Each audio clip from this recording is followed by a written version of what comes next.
மலர்கள் மலர்ந்தது எனக்கு மதுரசம் அருந்தட்டுமா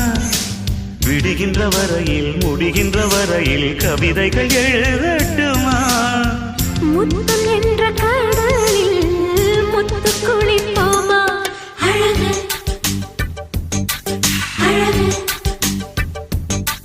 ஓ நீ நடந்தால் நடையழகு அழகு நெருங்கி வரும் இடையழகு அழகு வேலெறியும் விழியழகு